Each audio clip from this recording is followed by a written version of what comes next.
देखिए क्या है ना, ऐसा मानो पटना से दिल्ली की एक ही बिजनेस क्लास वाली फ्लाइट भेजा है। किसने? एयर होस्टेस ने भेजा आपको वहां पे फोटो? क्या सबके पास था फोटो वैसे। है लक्ष्मण?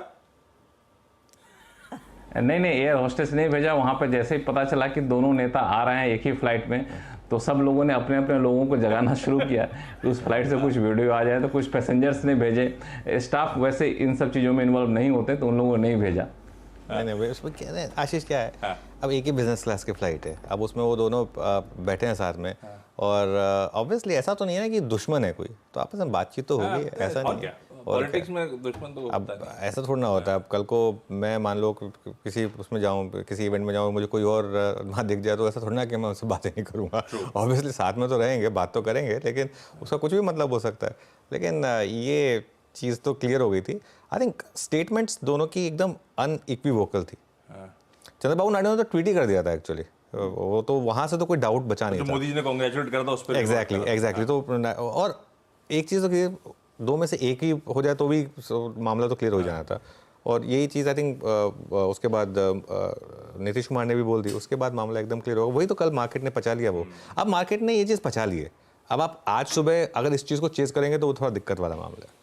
ओके चलिए, तो फिर इसका मतलब है ग्लोबल संकेतों पे भी थोड़ा सा तड़का जोड़ लिया जाए, क्योंकि ये तो बाजार ने मोटा मोटी डाइजेस्ट कर रखा था कि मोदी जी लीड करेंगे और एनडीए लौट के आएगी। अब ग्लोबल हैंडओवर बुरा नहीं है, पूरा एशिया आज बढ़िया इस समय हमारे पीयर सेट्स कामकाज कर रहे हैं। और यूएस ने कल, जो प्रोड्यूसर हेडलाइन में कह रहे थे, नैस्डैक की अगुवाई में, और नैस्डैक कल 2% का जंप था। आज सुबह के फ्यूचर्स भी ठीक ही कामकाज कर रहे हैं। क्या चल रहा है आज तक? अच्छी तेजी देखने को मिली आशीष। इनफैक्ट डाउ में हमने देखा ऑफ कोर्स ऊपरी लेवल से कुछ कूल ऑफ नजर आया, लेकिन तब भी वो 96 पॉइंट ऊपर ट्रेड करता हुआ दिखाई दिया। लेकिन हाँ, पूरी तेजी टेक्नोलॉजी काउंटर्स में ही देखने को मिली है। नैस्डैक और साथ ही साथ एस&पी जो लगभग रिकॉर्ड क्लोज की तरफ बढ़ता हुआ दिखाई दे रहा था कल। और इस सब तेजी के पीछे दरअसल एक बड़ा हाथ एनविडिया का, जो आजकल एक बड़ा सुपरस्टार ट्रेड बनता दिखाई दिया है। नंबर्स के बाद से अगर आप देखेंगे तो एनविडिया का स्टॉक करीब करीब 24% तक का इजाफा दिखा चुका है, यानी कि पिछले 3 हफ्तों में। अब यहां पर बड़ी चीजें हुई हैं। $3 ट्रिलियन का मार्केट कैप इन्होंने पार कर दिया है। तो ये माइक्रोसॉफ्ट के बाद मार्केट कैप के लिहाज से अब अमेरिका की दूसरी सबसे बड़ी कंपनी है। एप्पल, अल्फाबेट को पीछे छोड़ दिया है इन्होंने, और उसको लेकर ऑफ कोर्स मार्केट में एक अच्छी खासी तेजी बनती दिखाई दी है। इनफैक्ट कई सारे जानकार कह रहे थे कि जिस तरह का कन्विक्शन कंपनी के सीईओ में इस समय दिखाई दे रहा है वो अच्छा है। जो प्रोडक्ट लाइन इन्होंने अनाउंस की है उस पर काफी ज्यादा भरोसा है। तो एनविडिया दरअसल अभी भी कंट्रोल में है उस पर्टिकुलर रैली की। इसके अलावा कुछ और डेटा पॉइंट्स आए जिस पर मार्केट भी रिएक्ट करता हुआ दिखाई दे रहा था।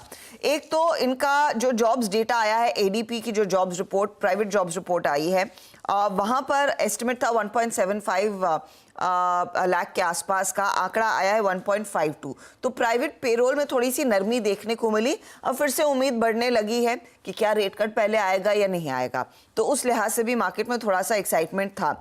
दूसरी तरफ अगर आप ध्यान देंगे, इनका जो यूएस का आईएसएम सर्विसेज का पीएमआई डेटा है वो 9 मंथ हाई पर आता हुआ दिखाई दिया, तो वो एक पॉजिटिव साइन मानी गई। अब यहां से आप गौर करिएगा, बॉन्ड यील्ड थोड़ी सी हल्की हल्की कूल ऑफ होती हुई दिखाई दी है, चाहे वो 10 ईयर बॉन्ड यील्ड हो या फिर 2 ईयर बॉन्ड यील्ड हो। उस पर भी मार्केट की नजरें थी। आज इंपॉर्टेंटली सब देखना चाहेंगे और ग्लोबल मार्केट्स की नजरें हैं कि ईसीबी रेट कट के लिहाज से किस तरह का एक्शन लेता है। अगर वो रेट कट आता है तो 2019 के बाद ये पहला रेट कट होगा। माना यही जा रहा है कि 25 बेसिस पॉइंट का एक रेट कट आएगा।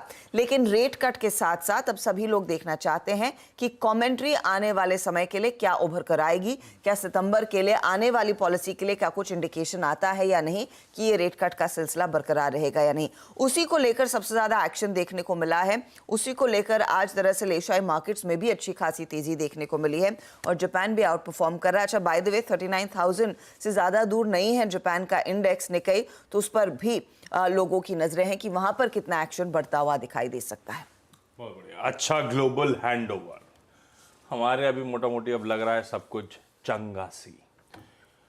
कुछ रिस्पाइट कल स्क्रीन पे प्ले आउट हुआ था, गिफ्ट निफ्टी कह रहा है थोड़ा बहुत रिस्पाइट उसके ऊपर और नजर आएगा। लेकिन इस बीच हमारा ट्रेडिंग सेटअप है कैसा? कल वो जो शुरुआती लड़खड़ाहट के बाद भारतीय बाजार एक तरफा मूव दिखा रहे थे, उसके पीछे की कहानी है क्या, ट्रेड सेटअप कैसा बैठ रहा है, समीकरण कैसे हैं? पहले उस पर फिर चलते हैं निफ्टी बैंक निफ्टी पे।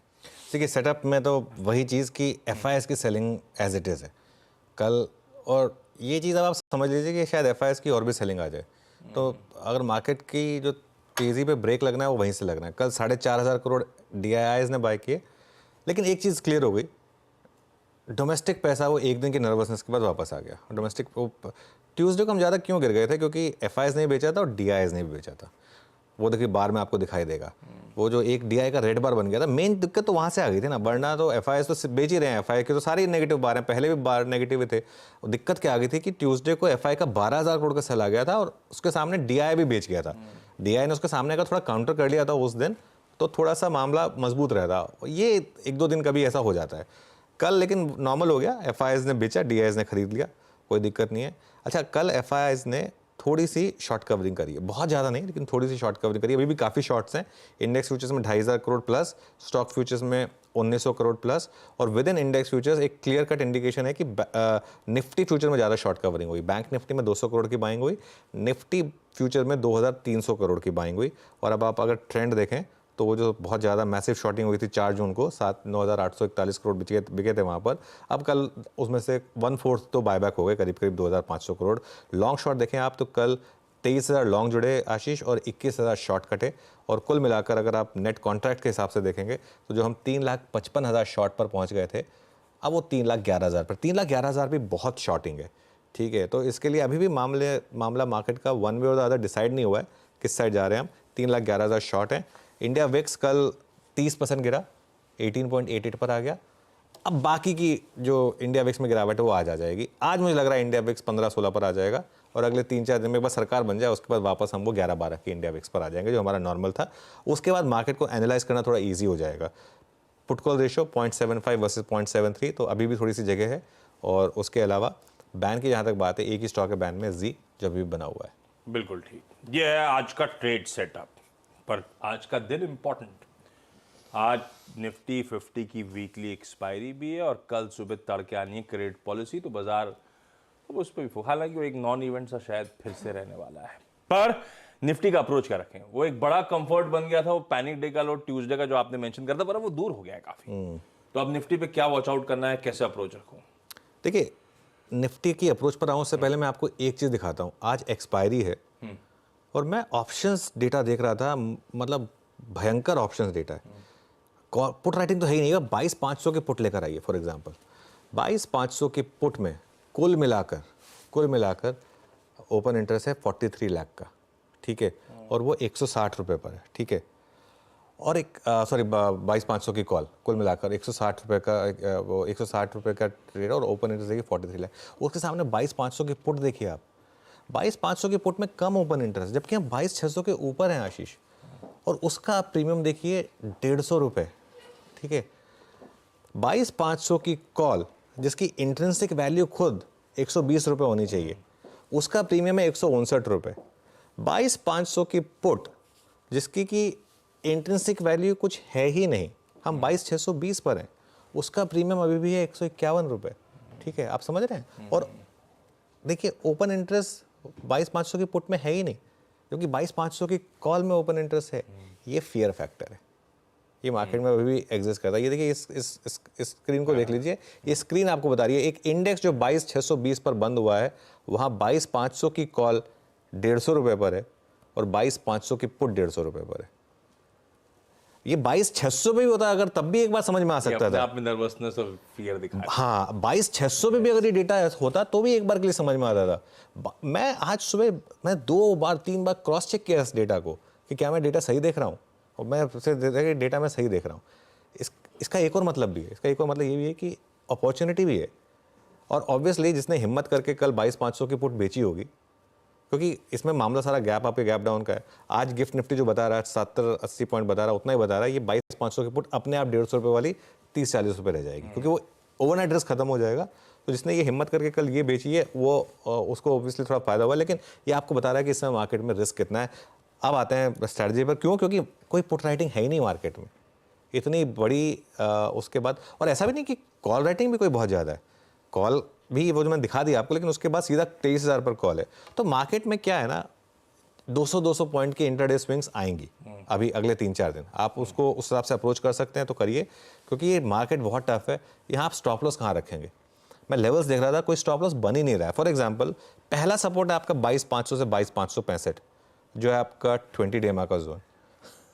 उसके बाद सीधा बड़ा सपोर्ट पता है कहाँ पर आता है आशीष? 21,800 पर। अब 22,500 से लेके 21,800 के बीच में कोई सपोर्ट ही नहीं है मार्केट में। 21,800 कल का लो, अभी मैं ट्यूसडे के लो की तो बात ही नहीं कर रहा हूँ, लेकिन ट्यूसडे का लो वैसे हार्ड बॉटम बन चुका है, ये बात हम क्लियर कर चुके हैं। तो अब दिक्कत क्या है कि 22, या तो आप एक ट्रेड ले लें 22,500 का स्टॉप लगा दें, या फिर आप ट्रेड ले ही ना, क्योंकि उसके बाद अगला सपोर्ट सीधा 21,800 पर है। उसके बाद आप 22,400, 22,300, 22,200 कहीं भी स्टॉप लॉस लगाएंगे, हो सकता है वो लग जाए और उसके बाद मार्केट रिवर्स हो जाए। ये दिक्कत है मार्केट में। यहाँ पर रेजिस्टेंस कहाँ पर है? पहली रेजिस्टेंस है 22,650, वो जो हमने कॉल दिखाई उसके हिसाब से कॉल राइटर का जोन है 22,650, और बड़ी रेजिस्टेंस है फिर सीधा पता है कहाँ पर? 23,338 ऑल टाइम हाई। अगेन अब अगर आप शॉर्ट कर रहे हैं तो कहाँ स्टॉप लॉस लगाएंगे? ये दिक्कत आ जाएगी। तो एक काम करें, इंट्राडे ट्रेड करें स्ट्रिक्टली, बहुत टाइट स्टॉप लॉस के साथ, कि अगर लग गया तो लग गया। 1:1 के रिस्क रिवॉर्ड के हिसाब से ट्रेड करें, चल गया तो चल गया, वो भी कंपल्सिव ट्रेडर के लिए, वरना अपना आराम से शांति से बैठे रहें। अच्छा, एक और चीज़ मैं ऐड करूँ इसमें, और मैं क्योंकि इसलिए ऐड कर रहा हूँ ये क्योंकि मैं खुद एक निफ्टी ETF इन्वेस्टर हूँ। अगर आप निफ्टी ETF इन्वेस्टर हैं तो आपको कुछ फर्क नहीं पड़ा पिछले 3 दिन की वॉलेटिलिटी से, है ना? मतलब कुछ फर्क, मतलब मार्केट भले ही ऊपर गया नीचे गया जो भी है, अल्टीमेटली वहीं आ गया जहाँ पे वो था। तो इसके लिए मैं बार बार लोगों को बोलता हूँ कि ट्रेडिंग अप्रोच अपनी जगह होती है, लेकिन थोड़ी सी एक इन्वेस्टमेंट अप्रोच भी होनी चाहिए, और जब मार्केट गिरे खास तौर से तब थोड़ा सा ETF ऐड करें आप, तो वो अच्छा रहता है। बहुत बढ़िया। कंपल्सिव ट्रेडर्स के लिए ही है ये बाजार, वो भी इंट्राडे में 1:1 के रिस्क रिवॉर्ड के साथ। निफ्टी बैंक कल इसने वैसे दमखम, अब बढ़िया मूव्स आए। इंडिविजुअल स्टॉक्स निफ्टी बैंक के कंपोनेंट गजब ट्रैक्शन दिखा रहे थे। इंडेक्स खुद ही अपने आप 4.5% का उछाल, 49,000 के एक शेड ऊपर मेरे ख्याल से कल क्लोज होता हुआ नजर आया। क्या करने का है? देखिए अगेन मैं सिर्फ लेवल दे रहा हूँ, हाँ, ट्रेड बिल्कुल नहीं बनती है, क्योंकि लेकिन इंडेक्स स्ट्रांग है Bank Nifty compare to Nifty, और एक्सपायरी भी हो चुकी है। कल बहुत बड़ा एक्सपायरी मूव आया, वो ऑप्शंस में हमने एक ट्रेड पकड़ी थी आशीष, 20 रुपये पे वो ऑप्शन, वो 320 तक गया था वो निफ्टी कॉल का, वो बैंक निफ्टी का कॉल। ऐसी ट्रेड्स कभी कभी मिलती हैं, लेकिन यहाँ पर रेजिस्टेंस कहाँ पर है? अगली रेजिस्टेंस है 49,500 पर, और बड़ी रेजिस्टेंस है सीधा 50,000 पर, ठीक है। और सपोर्ट कहाँ पर है? पहले 48,800 पर, और उसके बाद 48,500 पर। Again strict stop loss, strictly intraday trade करें अगर करना चाहते हैं तो, वरना अवॉइड करें। बिल्कुल ठीक है, अवॉइड करिए। अगर आप कंपल्सिव ट्रेडर नहीं है तो ज़्यादा बेहतर है साइडलाइंस पे बैठिए, थोड़ा सा आराम करिए, स्क्रीन को ऑब्जर्व करिए ज़्यादा से ज़्यादा। ये हो गया आज का डिटेल में कवरेज। मॉर्निंग पैनल भी जुड़ चुका है, आपको आपकी स्क्रीन पे पूरा का पूरा पैनल दिख रहा है, जिनके पास अभी कुछ ही देर में अपन चलेंगे।